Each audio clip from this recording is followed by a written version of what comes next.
Everything about your way of life could be about to change dramatically. How you store your money, where you plan to retire, the way you protect your family and home. All of these things, we believe, are under threat. We don't make this prediction lightly. We're simply following our research to its logical conclusion. We did the same when we anticipated the global credit crisis, the property slide, and the collapse of the banks. In fact, in the 12 years we've been publishing Money Week magazine, this is the most serious warning we've ever made. As you'll see in this short film, we have uncovered an unsolvable problem at the heart of our financial system. We believe the outcome of this problem is inevitable, and the recession, joblessness, and instability you see right now is only the first stage of it. Many people think the slump we're in now is as bad as it will get, but the truth is, it's only the start. In fact, you'll certainly see the consequences of this deep-rooted problem unfold across the cities, towns, and villages of Britain. No one will escape the fallout. In all recorded history, no country has ever recovered from the financial position we find ourselves in today. No government has ever been able to reverse this trend. No emergency action has ever come close to a solution. This inescapable problem has only ever had one outcome: financial collapse. You can challenge every single one of our facts in this film, and we're confident you'll find that we're right about each allegation we make. Then you can decide for yourself. Will you act now and take this chance to protect yourself and your family from the catastrophe that's brewing in our financial system? We hope so, because if we're right, you'll need to act very quickly. In fact, the downward slide has already begun.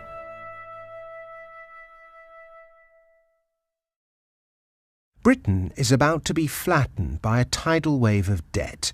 It doesn't matter if you vote Conservative, Liberal, Labour, UKIP, or for no party at all. The facts are the facts. Let's take a look at some numbers. 2.5 years ago, when the coalition government formed, we were already in a huge amount of debt. In fact, the previous government had left the country sinking under £700 billion worth. The coalition has spent the last 2.5 years desperately and very publicly trying to get our finances in order. We've had an austerity budget. We've had tax hikes. We've had the cuts. But for all that, our national debt is still growing at an incredible rate. Despite David Cameron's talk of austerity, he's going to add an estimated £700 billion to the national debt in just 5 years. That's more than Tony Blair and Gordon Brown added to the national debt in 11 years. It's more than every British government of the past 100 years put together. The fact is, when you look at our finances as a whole, the coalition isn't cutting anything. State spending is going up, our national debt is going up, and our interest payments are going up. By the next general election in 2015, our national debt is estimated to stand at almost £1.4 trillion. It's clear, our public finances are in an enormous mess. Anyone can see that. And to some extent, some politicians will admit it. But add in our financial, personal and private debts, and an even darker picture emerges. Compared to the size of our economy, Britain is now one of the most heavily indebted countries in the Western world. That's official. Our total debts stand at more than 5 times what our entire economy is worth. Proportionately, that's more debt than Italy, Portugal, Spain, and almost twice as much debt as Greece. Those are 4 countries already in the throes of financial crisis. We're the odd one out because we haven't collapsed. Yet. But things can't stay that way for long. You see, the only countries that have more debt than us are Japan, where the economy has stagnated for 20 years and the stock market has crashed by 75%, and Ireland, where the housing market has crashed 50% and the government has been forced to accept a bailout. In fact, our debts tower above almost every other nation's. Here are the figures that prove it. That's absolutely incredible, isn't it? Yet you've probably never seen this fact reported in the Telegraph or on Sky News. And the worst part is, even that isn't the full story.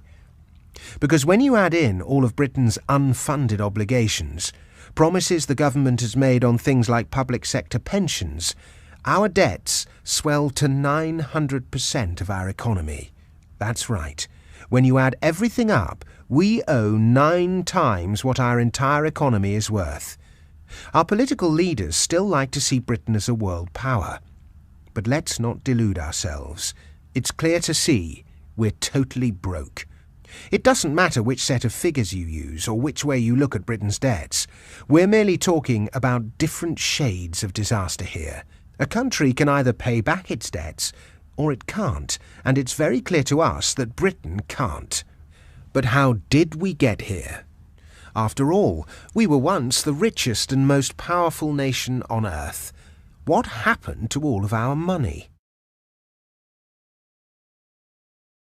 On the 1st of January 1909, something happened for the first time in British history. The government agreed to redistribute taxes to support people in their old age.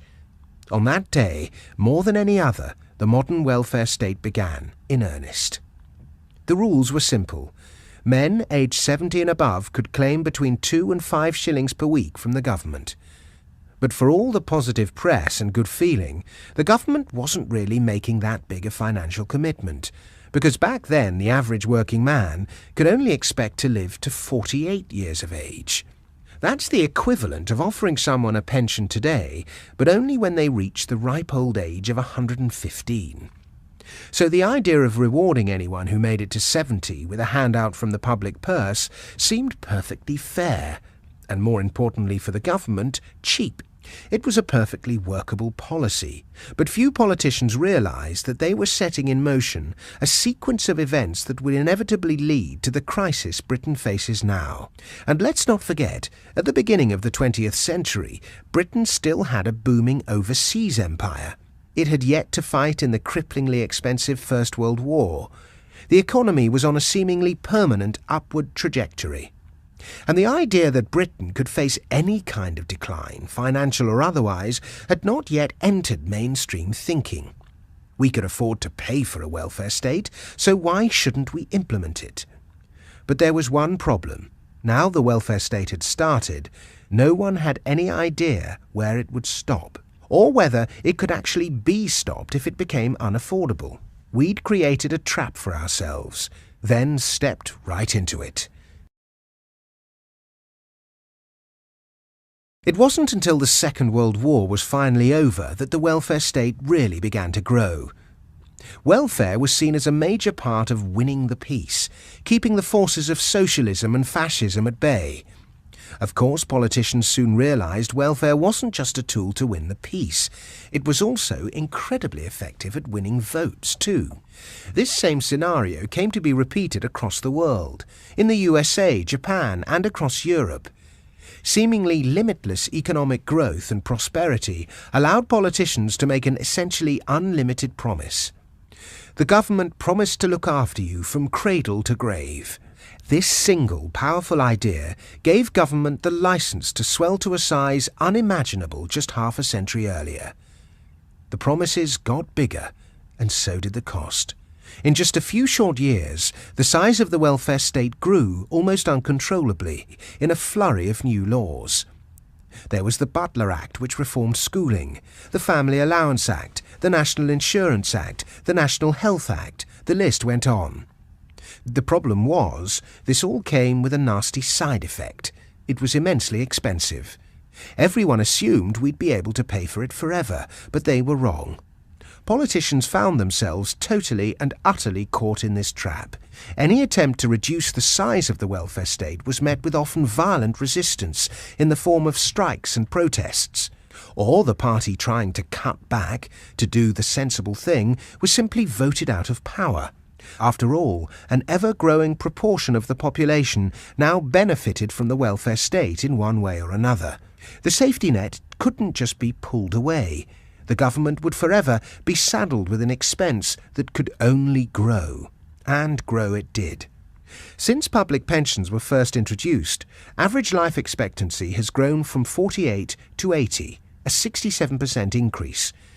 but the age at which we retire has remained essentially the same. This has resulted in an estimated £5 trillion worth of pension promises the state has made to its citizens, roughly 5 times what our entire economy is worth. No one has any idea how we'll pay these.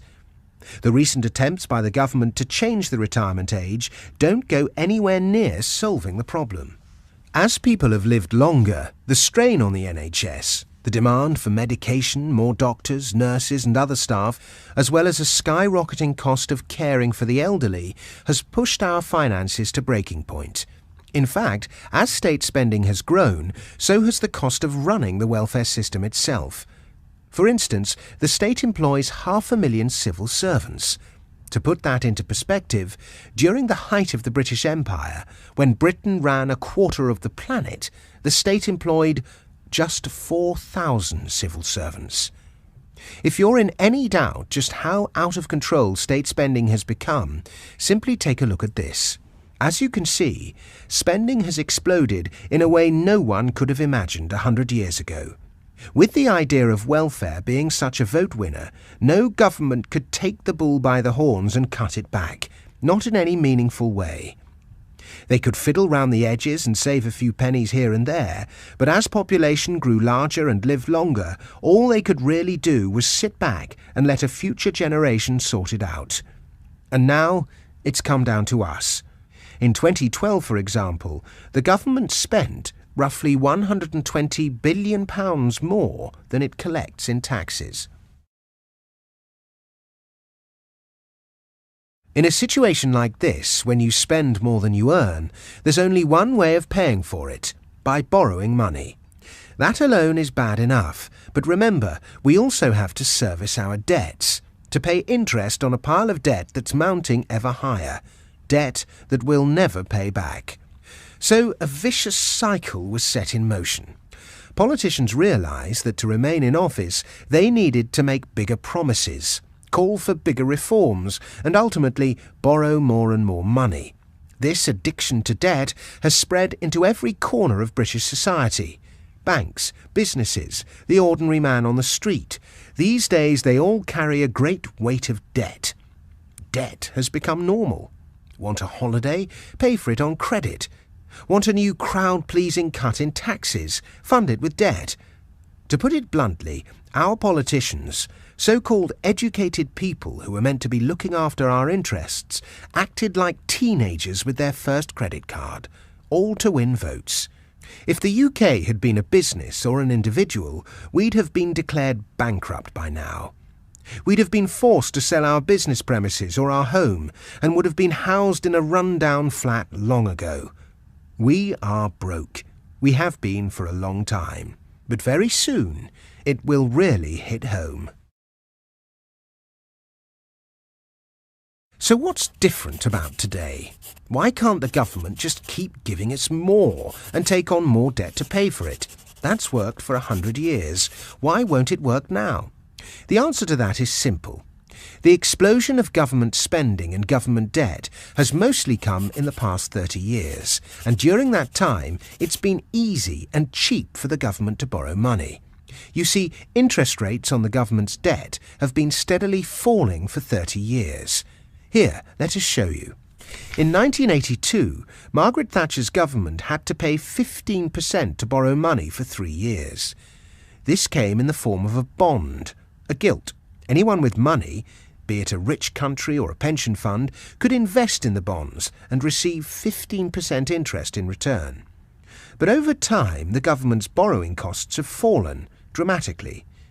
Now, the government only has to pay 2% to borrow money over the same period. That's 7 times cheaper than in 1982. And low interest rates make it easier to borrow money.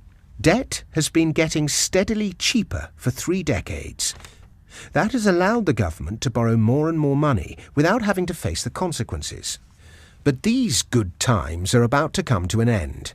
The simple truth is, if interest rates were at their normal rate of 5%, instead of around the extremely low 2% they're at right now, there's absolutely no way Britain could ever repay its debts. In fact, at normal rates of interest, we're already bust. not just in over our heads, but 6 feet under. It's simple maths. If interest rates moved back towards the normal 5% level, our cost of borrowing would triple. Just to put that into context, if our current debt repayments tripled, the government would have to take drastic action, like abolishing the state pension, or privatising the NHS, or pushing tax rates back up to 90% as they were in the 1960s. In short, Britain would change radically. And that's just if interest rates move back to normal levels. The fact is, when you're in a lot of debt, interest rates are either your lifeline or your death sentence. So long as rates stay low, you can just about keep things on track. You can service your debts, keep borrowing, and keep the wolves from your door. When rates move higher, you get squeezed, and eventually you're finished. All of a sudden, you have to find more and more money to cover the interest on your debt. This is an extreme example of what happens when interest rates take off. As you can see, in 2009, the Greek government could borrow money at just 1%. Then, in the wake of the financial crisis, the Greek economy hit the rocks, fell into recession, and the markets realized what a complete mess the country was in. Interest rates shot up vertically, and Greece imploded, not just financially, but socially and politically too. As you've seen on the news, there have been riots, suicides, overnight poverty, snap elections and crushing general strikes. People couldn't get their money out of banks fast enough. Businesses collapsed. In that environment, just keeping your family safe is a big challenge. That's the danger of rocketing interest rates to a country with huge debts. As Douglas Carswell MP said recently, Greece might be the first Western country to discover that you cannot keep running up debts to pay for a lifestyle you did not earn. She will not be the last. The laws of mathematics are universal. In Britain, interest rates on government borrowing now stand at record lows. If we're not at rock bottom, then we're incredibly close. That means the most important trend of the next 20 years is almost certainly rising interest rates. Debt has been getting cheaper for 30 years. Now, it's about to start getting much more expensive. We're now facing an unprecedented crisis. As interest rates rise, our record debts will become impossible to bear. No one can say how quickly things will escalate. Interest rates could rise overnight, or they could slowly and inevitably push higher, taking years to slowly strangle the economy, the housing market, the stock market, stripping us all of our wealth one day at a time. What we can say with certainty is that sooner or later, interest rates will rise. We're approaching the day when foreign investors realize the scale of our problems and demand higher interest rates, or stop lending to us altogether. When that day arrives, we are certain things will get nasty. So what happens to Britain when interest rates rise? What shape will the crisis take? And what does all this mean for you and your family? The first flashpoint will be the banking system. We've already seen this across Europe. This is because banks hold huge amounts of government debt. When interest rates rise, the value of government debt, bonds, falls. Even a small jump in interest rates would wipe billions of capital off banks' balance sheets. It's impossible to say exactly which high street banks, if any, could withstand that kind of hit. As news of the bank's problems hits the press and rumours of a new round of bailouts spread, the public will catch on to what's happening. We're likely to see a run on the banks. Picture the scenes we saw at Northern Rock as people rushed to get their savings back, but 10 times worse. That's because this time round, the government simply won't have the money to bail the banks out again. But the crisis will not be confined to the financial sector. The next domino to fall will be the housing market. Most mortgages are linked to interest rates. As interest rates shoot upwards, millions of people will be pushed underwater by a combination of falling housing values and rising mortgage payments.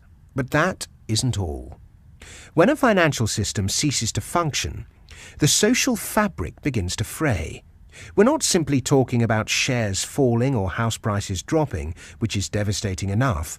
We're talking about the breakdown of social order. The important thing to realise is that Britain is going to change very significantly. Things might never be the same again. Is all this too alarming? Some of our critics would say so. Most people think Britain's debt collapse can't happen. Of course, it's hard to picture. Banks look safe until they announce they're broke. Governments say everything's under control until they beg for bailouts. These events often come as a shock to the public. Many people assume they'll never happen, but assumptions can be misleading, especially ones that are widely held. The Victorians thought the British Empire would last forever. Americans in the 20s thought the stock market boom would never end. And here in the UK, during the 90s and early 2000s, we thought we could keep borrowing and spending forever. But if you need any convincing of how quickly things can change, of how rapidly order can turn into chaos, history offers us a number of painful reminders. Let's take just one of them. In the early 20th century, Argentina was one of the world's largest economies. Rich in natural resources, a massive industrial sector, so cultured they called Buenos Aires the Paris of South America. In fact, a popular saying 100 years ago was, as rich as an Argentine. But fast forward to the end of the 20th century, and things looked very different. Argentina's borrowing spiraled out of control. As Argentina's debt accumulated in the late 90s, its financial system buckled. Austerity measures were put in place. Sound familiar? Businesses closed, trade fell off a cliff, and investment fled the country by the billion. Come early 2001, the country was in a state of siege, with banks blocking cash withdrawals, rioting in the streets, and the total collapse of government. So desperate were villagers for food, they hijacked livestock trucks and slaughtered the animals in the streets. To give you some idea of how bad things got and how quickly they escalated, you need to listen to our man in Argentina, Federico Tesore. Federico is one of our private network of analysts. He worked as a financial advisor for Citibank in Buenos Aires at the time, experiencing the chaos firsthand. He's got quite a story to tell. It was 2001. The US had just suffered the 9/11 attacks. Many Argentines were frightened about what could happen in America. It was chaos. So they decided to bring back their money to Argentina. But that was a terrible mistake, because in December of 2001, the Argentinian government created the corralito. In English, you will say playpen, I think. We call it a money prison. This meant that you could only get out $500 per week in cash from your bank account. It didn't matter if you had $1 million in the bank. In cash, you could only get $500 per week. For 2 months, this madness continued, until the government decided to convert the US dollar deposit into Argentinian pesos. The official exchange rate was 1.4 to 1, but the illegal market exchange rate was 3 to 1. Even worse, this conversion was not in cash. The government created a 10-year bond for depositors. So people that had $100,000 deposit in the bank were given an Argentinian pesos 140,000 10 years bond. This, of course, enraged people who stormed into the banks very angry. I was working at the Citibank bank at the time. I saw what was happening from the inside. More than once, my life was threatened by desperate customers who just wanted to get their money back. I had to talk with thousands of people per day, many old people, and try to explain what was happening. It was almost impossible. One of the hardest parts was to explain why the international banks like Citibank decided not to recognize the dollar deposit to their customer. They had the money brought to do that, but they didn't do it. They basically defrauded their own customer. The depositor attacked the banks, rioting outside, smashing the windows. All the walls were painted with insults and complaints. We had to enter the banks escorted by the police. It was like living in hell. It's a chilling story. Within 3 or 4 years, the country fell into financial and social anarchy. And what happened next?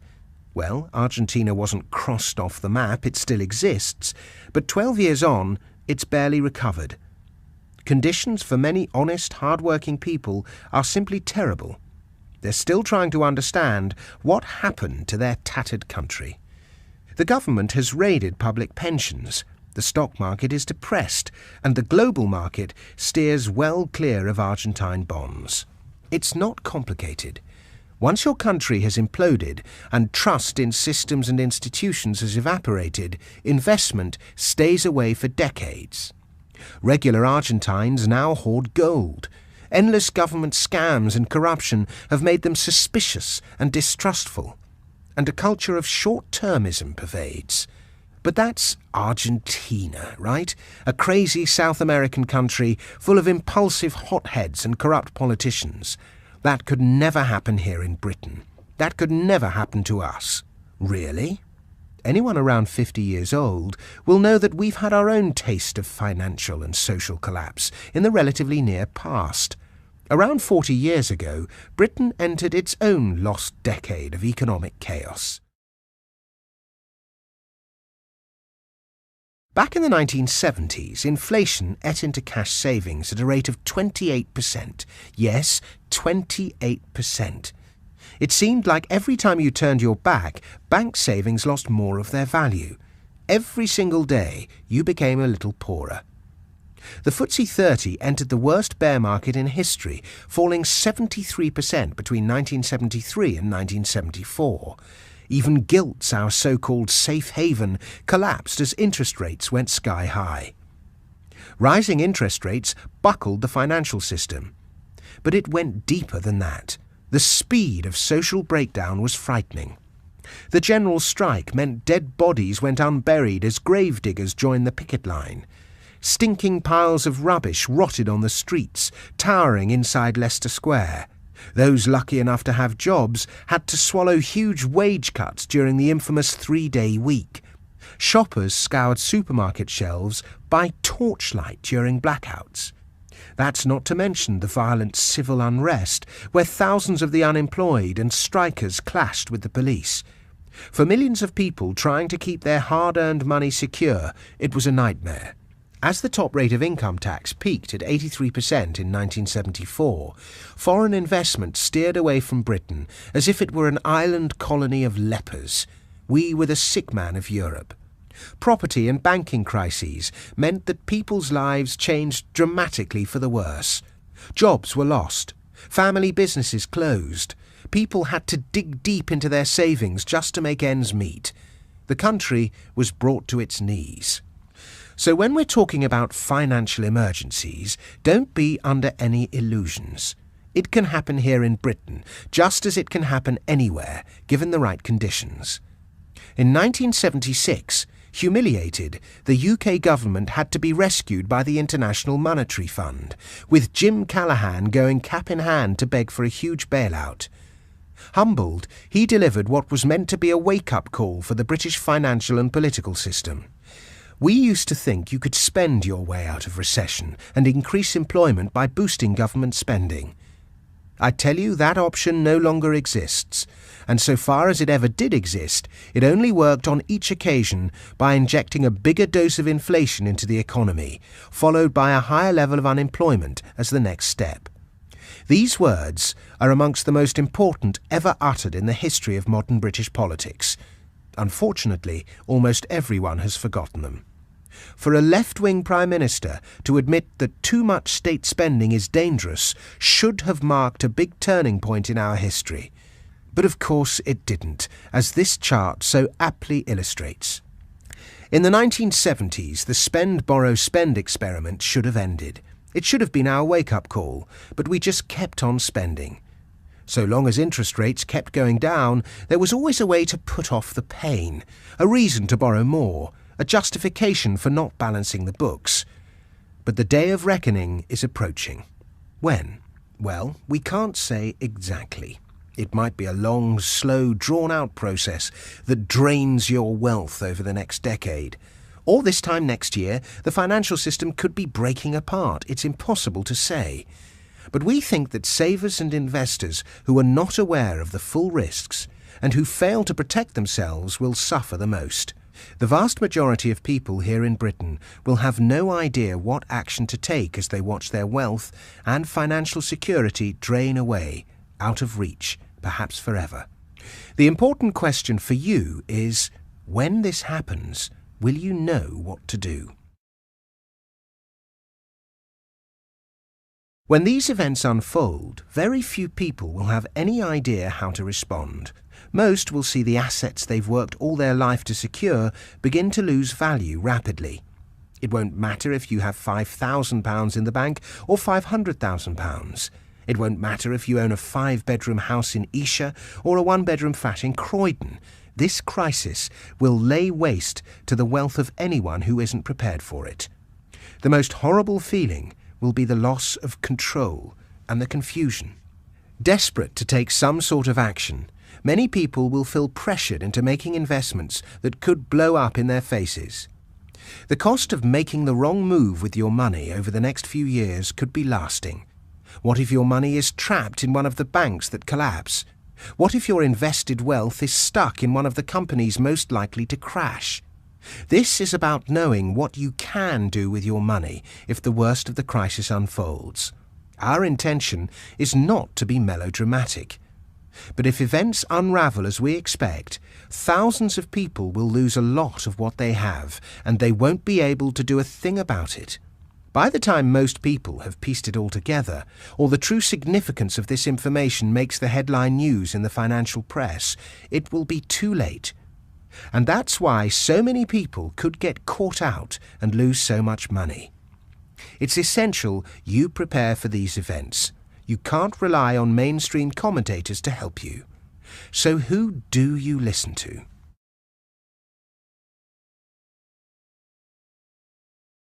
For most people, disasters of this magnitude come out of the blue. But for our readers, financial crises are rarely a surprise.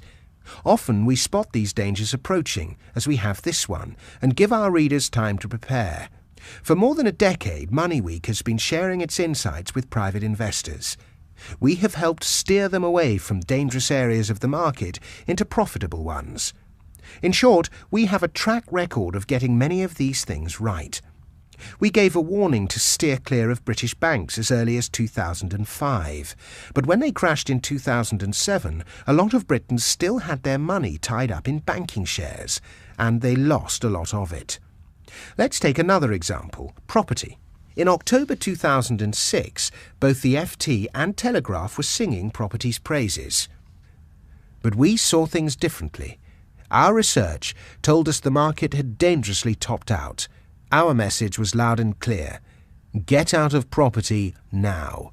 Within just a year, the property market began its steep fall, just as we'd warned. We don't know if you personally lost money in the property collapse, but many people did. Thanks to the UK's obsessive property mania, egged on by the mainstream media, many unfortunate people timed one of the most important investments of their lives completely wrong. On the other hand, those that listened to our timely warning had the opportunity to secure their wealth. Without the catalyst of MoneyWeek, I surely would be part of the herd and suffered great losses through these challenging times. That is a fact. Another example. When we predicted the oil super spike in May 2006, those that listened made a swift 82% gain. We have a track record of getting many big calls right. We're proud of it.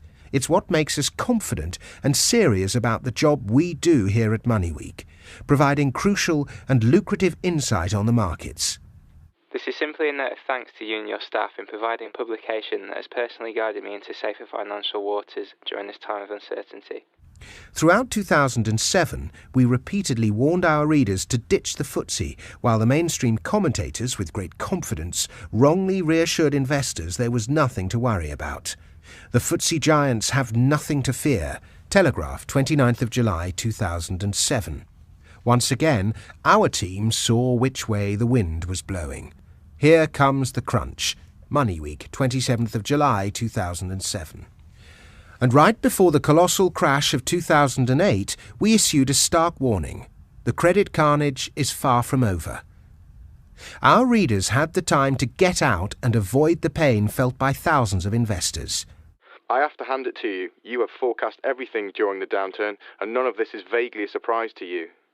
More recently, we gave our readers advance warning about both the Eurozone crisis and China's economic downturn, and showed them the best ways to profit from both.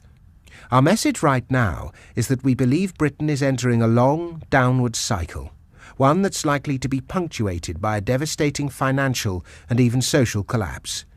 Our research group draws upon the knowledge and experience of some of the brightest and most forward-thinking financial minds in the country. The Money Week team includes an award-winning defensive asset manager who's responsible for more than £1 billion in client money, a financial publishing magnate and self-made millionaire, one of the most respected financial commentators in Britain, and one man so innovative in his reading of the markets he now advises the European Commission. These are men and women who spend every day of their lives either working in or analysing the financial markets, but who most importantly do not get swallowed up by mainstream viewpoints. They are smart, independent people who aren't afraid to seriously question conventional wisdom, to stand apart from their peers and cosy groupthink, and to see what's really going on beneath the surface. The fact is that many ideas about investing, which emerged over the past few decades, have to be radically re-evaluated. The idea that you can just buy and forget it, whether we're talking shares or property, is plain wrong. That's how things used to work, but not anymore. That kind of wrong thinking over the coming months and years could be disastrous for you. Over the last decade, we've shown our readers where the markets were heading months, sometimes years in advance. The value of that insight is incalculable. We have helped keep safe the ambitions and financial futures of countless people. Again, we cite our success and experience with the crises of the past because there's an even bigger crisis looming. Britain's huge accumulation of debt means its fate has already been sealed. We are about to pay for what we've borrowed, and in the worst possible way. If you have any remaining doubts that a day of financial reckoning approaches, watch the next 2 minutes of this film, and we'll prove it to you conclusively. In recorded economic history, every single country with debts as big as ours, every single one, has suffered a devastating economic collapse. There are no exceptions. For example, during the Great Depression, when thousands of ordinary people lost everything, America's total debt hit 252% of GDP. In any circumstances, that's bad. But things can get worse. During the Japanese economic collapse, which triggered more than 2 decades of deflation and a 75% drop in the stock market, Japanese total debt hit 498% of GDP. That's twice as bad as the level of debt seen in America during the Great Depression. If Britain's current debts were at those kind of levels, it would be worrying. But in truth, our debts are now much worse than either of those 2 examples. Shockingly, our debt load is now on a scale comparable with one of the most frightening economic disasters of the 20th century. We're talking about the Weimar Republic. Back then, suffering under the weight of brutal war reparations, civil unrest, and shattered public finances, the Weimar Republic's total debt equaled 913% of its economy. Of course, you know what happened next. The government printed money and hyperinflation took off. In the end, it was cheaper to decorate your home with banknotes than wallpaper. Ultimately, the country descended into a period of economic and social crisis, a catastrophe that ended with the rise of the Nazi Party. And that was with debts worth 913% of the economy. Today, Britain's total debt equals 900% of the economy. When you add up our financial sector debt, government debt, personal debt, and corporate debts, our debt load rivals the Weimar Republic in scale. To put it mildly, this worries us a great deal. It should worry you too, because this simple fact alone proves just how inevitable Britain's coming crisis is. Remember, as you saw earlier, the only thing delaying the crisis right now is the fact that interest rates are at historical lows. That's what allows life to carry on as normal. But things won't be this way for long, because the simple fact is, when interest rates rise, and they will rise, Britain will face the greatest crisis in generations. And there's one more thing you need to consider. The first danger you face won't be the falling price of your shares, nor will it be the insolvency of the banks. Those things we believe will happen. But first, you face an even more immediate threat: the desperate actions of our own government.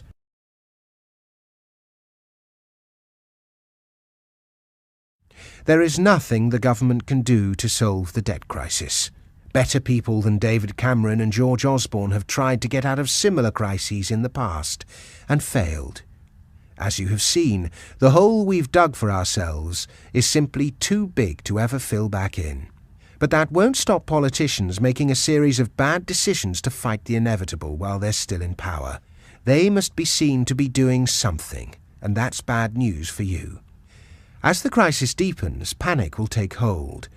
In a desperate attempt to pay off the debts and try to regain control, politicians will cast around for any sources of money available and use almost any means to seize it. Invariably, that means they'll turn to their primary source of income: you. Throughout history, when countries are in financial crisis, governments automatically raid the wealth of their citizens. It's all they can do. It goes as far back as ancient Rome. As the empire crumbled and inflation raged, the emperors raised taxes over and over, squeezing as much coin as they could from their subjects. Back to the 20th century, in 1933, President Roosevelt signed Executive Order 6102, forbidding the man on the street to hold any significant amount of gold. In the midst of the Great Depression, the government basically made it illegal for anyone but them to hoard the precious yellow metal. Refusal to comply with these demands was met with a 5-year prison sentence. That's essentially how the US filled Fort Knox, by seizing other people's gold. Just 2 years ago in Hungary, facing a debt crisis similar to our own, the government nationalized all pensions. In effect, they confiscated people's savings. Can you imagine waking up one day and being told that the income for the last 30 years of your life hangs on a government promise? In Greece right now, benefits have been cut to the bone, salaries and pensions have been slashed up to 40%, and the retirement age has been hiked to generate more income from the population, the very victims of the crisis. But you don't have to look too far from home to find one of the cruelest examples of seizing private wealth. In 1974, the top rate of income tax under Edward Heath was 83%. Imagine how it would feel to be so blatantly fleeced by your own government. In other words, in times of financial panic, the government will come after the people with money and savings.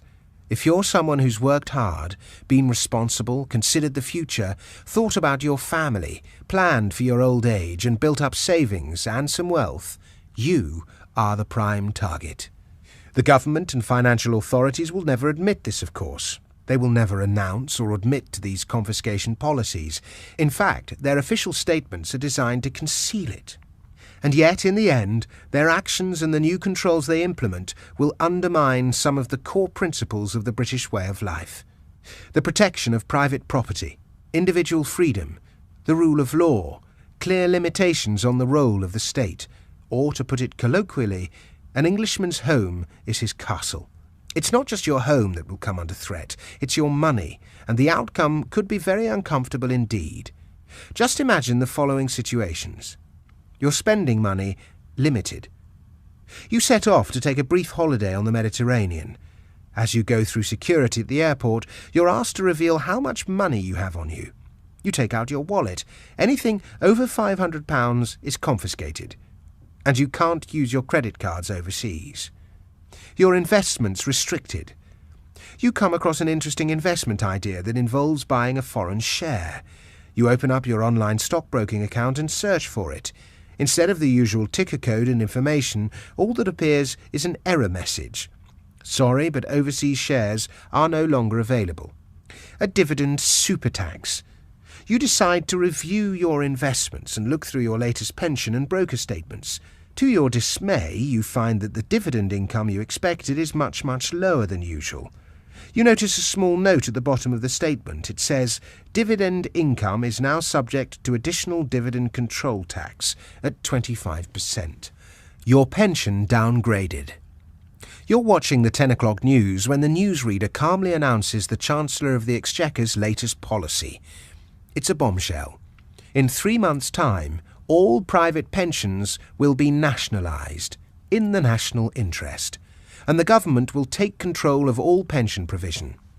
In Europe right now, in Italy, Spain and Greece, wealth restrictions are already being implemented. These measures have already been discussed amongst Eurozone finance chiefs, limiting the size of withdrawals from cash machines, border checks, the suspensions of free travel between countries. There are draft plans to initiate these extreme measures under desperate circumstances.